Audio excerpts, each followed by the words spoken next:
Bienvenue sur le podcast de l'Église Vie. Bonne écoute. J'aimerais commencer avec Romains, chapitre 15 et verset 13.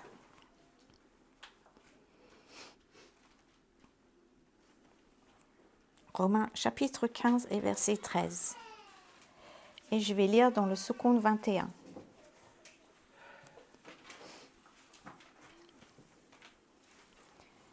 Que le Dieu de l'espérance vous remplisse de toute joie et de toute paix dans la foi, pour que vous débordiez d'espérance par la puissance du Saint-Esprit.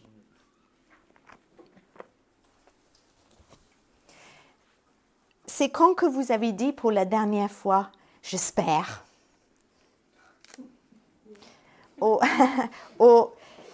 j'espère voir bientôt, ou j'espère pouvoir y aller, ou je suis complètement sans espoir, ou il n'y a pas d'espoir pour. Nous utilisons souvent le terme espoir pour désigner un souhait ou un rêve pour l'avenir. L'optimisme, la pensée positive, un désir sans réelle attente de réalisation, parce qu'il n'est pas vraiment basé sur quelque chose de réel. Le contraire de l'espoir, c'est l'abattement, le désespoir, la désespérance, un sentiment d'être sans espoir, de ne pas pouvoir améliorer la situation ou une solution, pas trouver une solution. Et l'absence de l'espoir peut nous rendre vraiment abattus, malheureux, tristes, déprimés. Dans Proverbe 13 et verset 12, Proverbe 13, 12, c'est écrit « L'espérance déférée rend l'esprit malade ». Donc cela veut dire aussi, l'esprit malade, ça peut entraîner même les problèmes mentaux. La santé, ça touche la santé mentale. Vous connaissez peut-être les personnes comme ça parfois. Parfois on les voit sans les connaître dans la rue. Et on peut dire, il a une tête de vraiment sans espoir. Peut-être vous connaissez des amis, la façon qu'ils vivent, on voit le déprime, ils sont malheureux, ils sont tristes, ils sont sans espoir. Mais l'espérance des chrétiens est fondée sur quelque chose de réel, la vérité de Dieu. Et dans les Écritures, l'espérance signifie une attente forte et confiante que ce que Dieu a promis dans sa parole est vrai. Et c'est pourquoi l'espérance chrétienne est meilleure que l'espérance qu'ils ont dans le monde. Notre espérance est une attente confiante. Donc, si l'espoir en général concerne l'avenir, une grande partie de l'espoir repose aussi sur les connaissances du passé. Parce que quelque chose a produit dans le passé, on espère que ça va reproduire encore ou pas. On veut peut-être les résultats similaires, on a l'espoir. Mais justement, mon premier point ce matin, c'est nous avons de l'espoir grâce à ce que Dieu a fait dans le passé. Nous pouvons avoir confiance à la parole de Dieu. Nous lisons la parole de Dieu et nous lisons des histoires qui renforcent notre confiance. Parce qu'on voit ce que Dieu a fait à travers différentes personnes dans la Bible. On voit par la parole de Dieu qu'on peut faire confiance qu'il est notre Père céleste, qui nous voit, qui nous écoute, qui répond à nos prières. Dans Romains 10, 17, Ainsi, la foi vient de ce qu'on entend et ce qu'on entend vient de la parole de Dieu. Les enseignements du monde, ils ont tendance de changer, avec chaque génération même. Et la culture est généralement instable, on peut dire, parce que ses valeurs changent constamment. Mais la parole de Dieu, voilà, elle reste inébranlable malgré les bouleversements sociaux que nous avons. Quoi qu'il arrive, la parole de Dieu ne change pas. Elle reste ferme et il a fait ses preuves dans le passé. Encore un verset, Romains 15, verset 4. Or, tout ce qui a été écrit d'avance l'a été pour notre instruction, afin que, par la persévérance et par le réconfort qui donne les Écritures, nous possédions l'espérance. Waouh! Peut-être relire celui-là. Oh, tout ce qui a été écrit avant l'a été pour notre instruction, afin que, par la persévérance, donc il faut persévérer, et par le réconfort que donnent les Écritures, nous possédions l'espérance. Nous possédions l'espérance. Et David dit dans Psaume 119, 147, « J'ai mis mon espérance en ta parole. » Donc, le désir de Paul dans Romains 15 pour le corps de Christ s'exprime dans cette prière d'intercession. C'est une prière magnifique. Il souhaite vraiment que l'Église soit remplie de la plénitude de Dieu et le bien-être, et que l'Église soit remplie de la joie et la paix de Dieu, et que l'Église est confiante dans la parole de Dieu et en Dieu. Mais pour vivre cela, il faut faire partie de le corps du Christ, la famille de Dieu, l'Église, ceux qui veulent suivre Jésus. Donc Paul, en fait, il ne parle pas à n'importe qui là. Il ne s'adresse pas à tout le monde. Il s'adresse à ceux qui sont repentis de leurs péchés, qui vivent une vie de pardon et qui vivent en conforme avec la parole de Dieu. Oui. Marc, il m'a dit quelque chose il y a 15 jours. C'était un écrivain, Lloyd Jones, Martin Lloyd Jones, yeah, qui avait dit qu'il a lu un magazine et sur la première page, ça parlait d'un sauveur ressuscité, un Seigneur ressuscité, Jésus qui peut délivrer et qui peut donner la paix, qui peut bénir. Mais pas une seule fois, il était question de la croix et la mort de Jésus. La croix a été contournée et l'auteur parle directement de la résurrection et il n'y avait pas de question de repentance. Souvent, quand les gens veulent bien compris pour eux, pour qu'ils soient guéris, pour que ça se passe bien, pour que ci, pour que ça, mais ils n'ont pas envie de venir à la croix. Ils n'ont pas envie de venir et repentir devant Dieu de leurs péchés. Par contre, ils veulent le reste, après la résurrection. Mais ils ne veulent pas. Pour avoir une résurrection, il faut une mort, on est tous d'accord. Le premier pas vers l'espoir est la réconciliation avec Dieu. Et nous avons l'espoir grâce à ce que Jésus a fait. Et donc, on doit passer par la croix. Et il n'y a pas d'autre chemin. Demander pardon et pardonner les autres pour pouvoir vivre cette plénitude de pardon de Dieu. Et Jésus le dit, qu'on le connaît tous, dans Jean 14, 6, « Je suis le chemin, la vérité et la vie. Nul ne peut venir au Père qu'en passant par moi. Donc, le seul moyen que Dieu il accepte, c'est de passer par Jésus. Et Jésus est notre espoir et il n'y a pas d'autre moyen. Deuxième point, notre espérance est aussi une espérance pour le présent. Lorsque nous sommes malades, nous faisons confiance à la bonté que Dieu va nous garder. Quand nous avons les difficultés financières, nous avons confiance en Dieu et sa bonté pour nous garder. Quand nous avons peur, on a confiance en Dieu qui va nous garder. Quand nous voyons le mal autour de nous, nous avons confiance dans la bonté de Dieu qui va nous garder.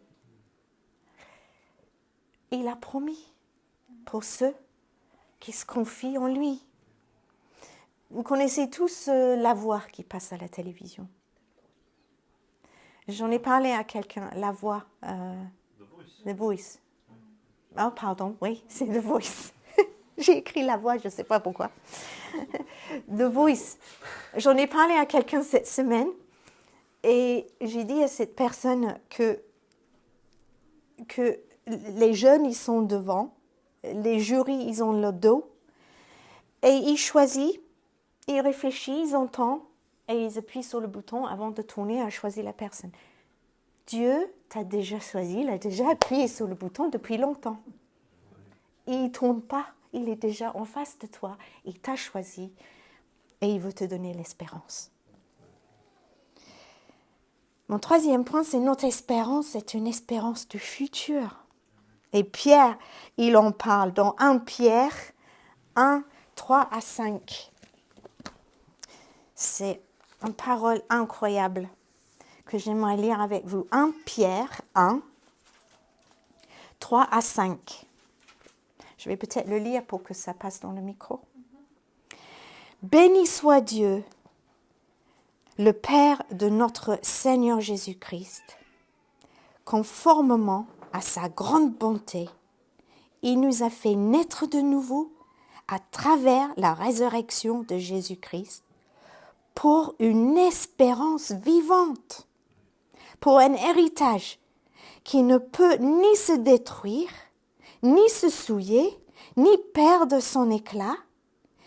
Il vous est réservé dans le ciel, à vous, qui êtes gardés par la puissance de Dieu, au moyen de la foi, pour le salut, prêt à être révélé dans les derniers temps. Pour une espérance vivante. La principale espérance d'un chrétien, c'est la résurrection.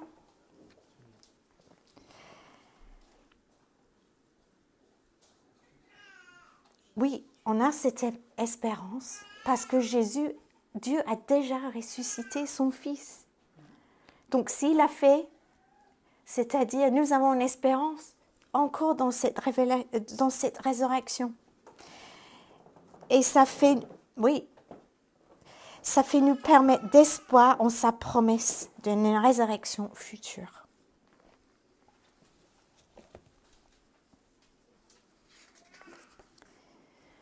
Et Paul aussi, il en parle dans Colossiens 1, versets 4 et 5. Donc il parle ici de la foi que l'Église avait en Jésus. Et c'est une parole très forte aussi de Paul. En effet, nous avons été informés de votre foi en Jésus-Christ et de l'amour que vous avez pour tous les saints à cause de l'espérance qui vous est réservée au ciel. Cette espérance, vous en avez déjà entendu parler par la parole de la vérité, l'évangile. On ne peut pas vraiment parler de l'espérance sans parler de la foi. Vraiment. Parce que la foi, c'est la ferme assurance des choses qu'on espère. Hébreux 11, 1. Donc, voyons ce que Dieu il donne à ceux qui ont la foi ou qui se confient en lui. On va relire Romains 15, 13.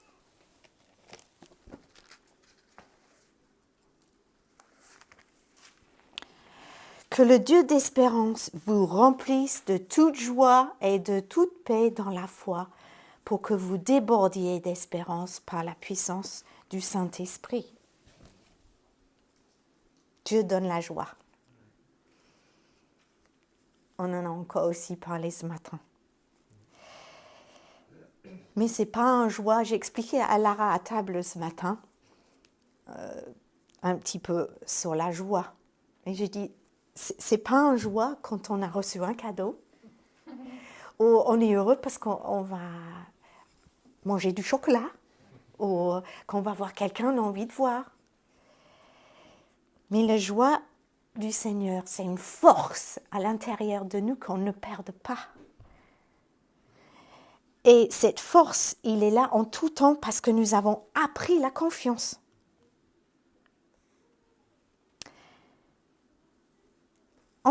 On va lire le reste 1 Pierre 1. Tu savais. Ouais, on est obligé. Hein. On peut pas lire la suite de 1 Pierre 1. Oui. On va lire même 6 à 9. C'est ce qui fait votre joie.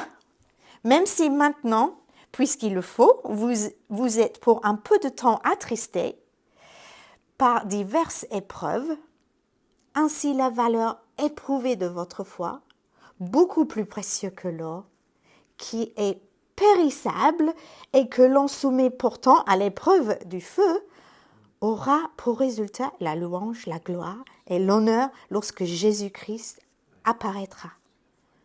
Vous l'aimez sans l'avoir vu, vous croyez en lui sans le voir. Encore, et vous vous réjouissez d'une joie indescriptible et glorieuse. D'une joie indescriptible et glorieuse. On ne peut pas décrire. Cette joie, il vient de l'intérieur de nous. Et j'ai expliqué ça à Lara. J'ai dit, et malgré quand on n'est pas bien, ou on est triste pour une copine à l'école, Jésus peut rester pour te donner la joie dans ton cœur et ça ne part jamais. Oui, la foi fait partie du cheminement de notre... la joie fait partie de notre cheminement de notre foi. Et la foi enflamme la puissance du Saint-Esprit pour que notre espérance déborde. La joie du Seigneur est ma force. Vous savez tous, j'ai expliqué à la groupe la semaine dernière, on a eu des rats, on a eu des punaises de lit, on a eu une fuite. Talia a été à l'hôpital. Et à un moment donné, j'en avais ras-le-bol parce que j'avais trouvé encore une punaise de lit dans le lit de Sam. Et c'était soit que je m'assois dans la chambre et je pleure, soit je chante. J'étais en train d'envoyer un texto à ma soeur, et ma sister, en disant non mais voilà, je me force pour être joyeux là parce que j'ai vraiment envie de pleurer. Elle m'a envoyé un petit chanson et c'était la joie du Seigneur est ma force, mais en anglais bien sûr. The joy of the Lord is my strength. Et j'ai rigolé. Je pense que j'ai envoyé à la famille, je crois. Mais c'était un choix. C'était un choix. La joie était là, hein, mais c'était un choix de dire je vis cette joie ou pas. Ou je m'assois et je pleure niche et voilà, et ça change rien. Dieu aussi, il donne la paix à ceux qui lui font confiance dans ce verset. La paix sur votre esprit. Il nous donne sa paix pour échapper à nos pensées toxiques et incrédules. Isaïe, chapitre 26. Versets 3 et 4. À celui qui est ferme dans ses intentions, tu assures une paix profonde parce qu'il se confie en toi. Placez votre confiance en l'Éternel pour toujours, car l'Éternel, oui, l'Éternel est le rocher perpétuel. À celui qui est ferme dans ses intentions, tu assures une paix profonde parce qu'il se confie en toi. Notre Dieu est le Dieu d'espérance. Il est avec nous dans les bons moments et dans les mauvais moments. Il ne nous laisse pas affronter les luttes seuls. Et il veut que nous soyons en paix avec lui, avec les autres, mais aussi d'être en paix avec ses décisions. Il y a plusieurs mois, j'étais obligée de faire une biopsie sur un masque que j'avais. Et après la biopsie, je m'appelle, j'ai dit, Seigneur, j'ai ta paix. Et je vais avec mon résultat biopsie et le spécialiste me dit, ah oui, mais là, je ne suis pas convaincue qu'il n'y a pas quelque chose en dessous. Ah, je vais vous envoyer pour un IRM. OK.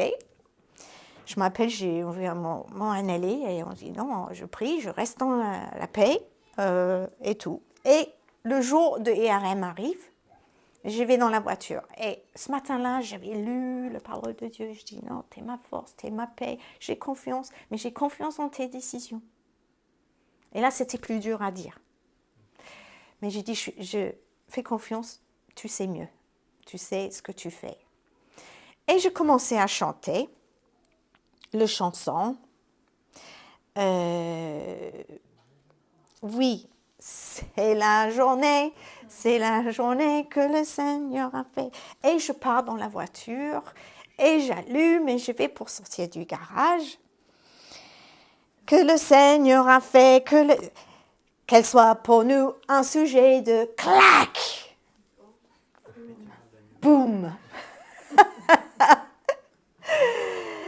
Et j'étais tellement dans la joie que je me suis mis à rigoler à cause de ce que je chantais et que j'avais pété la bagnole en même temps. Et j'avais dit, je dirais à Marc, après le travail, pour qu'il reste en paix toute la journée.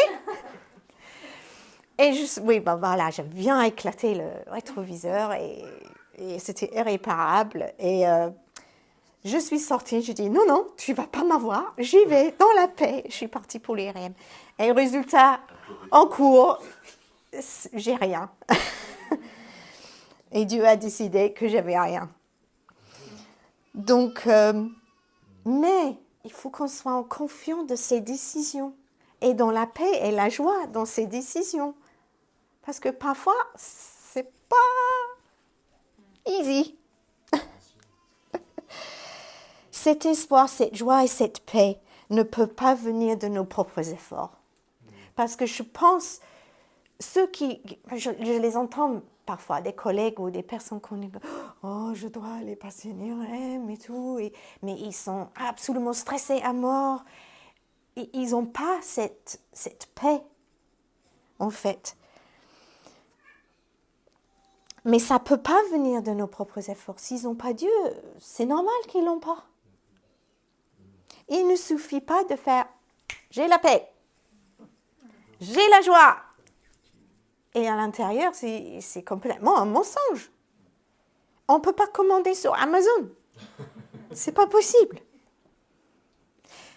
Donc, nous devons d'abord nous repentir, venir à la croix, lui faire confiance en tant que Sauveur et Seigneur. Et nous avons besoin de la puissance du Saint-Esprit pour continuer à marcher dans cette foi et cette confiance. On relit ce Romain-là, Romains 15, 13. Que le Dieu de l'espérance vous remplisse de toute joie et de toute paix dans la foi, pour que vous débordiez d'espérance par la puissance du Saint-Esprit. Sans lui, on ne peut pas. avoir ces choses, ces bénédictions, ces cadeaux.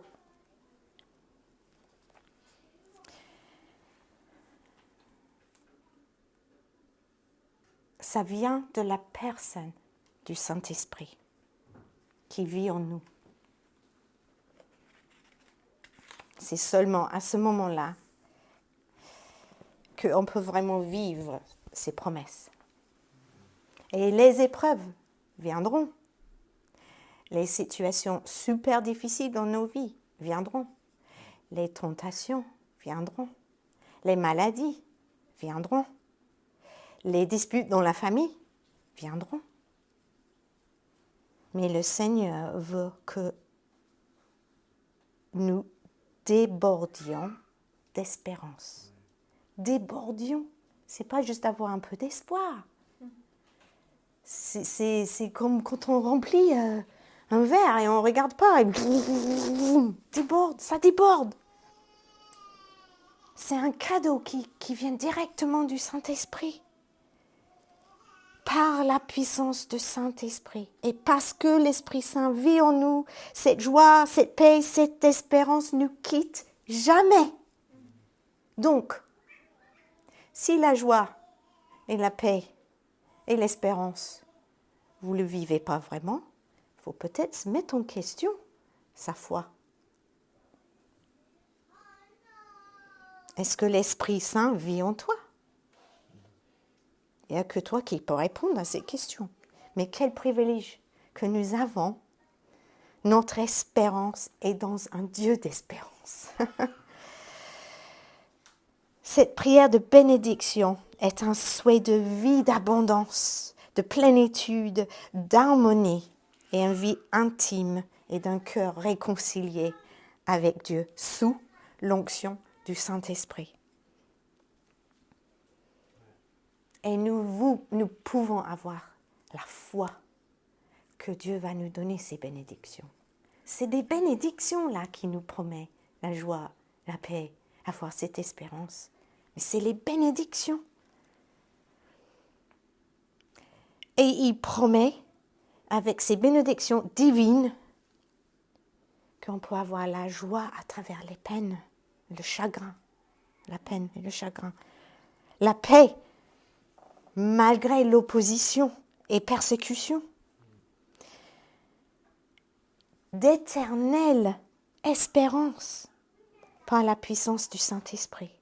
Et tout ça, ça nous apporte la liberté. Nous n'avons pas besoin de rester bloqués dans le passé. Hein? Nous n'avons pas besoin de rester bloqués dans le passé. Mais nous avons une espérance dans le futur. Donc, puissons-nous continuer à lui faire confiance, à lui demander, comme Paul le souhait pour l'Église, que vous soyez remplis de paix, remplis de joie et d'espérance, débordant par la puissance du Saint-Esprit, par la foi. Par la foi.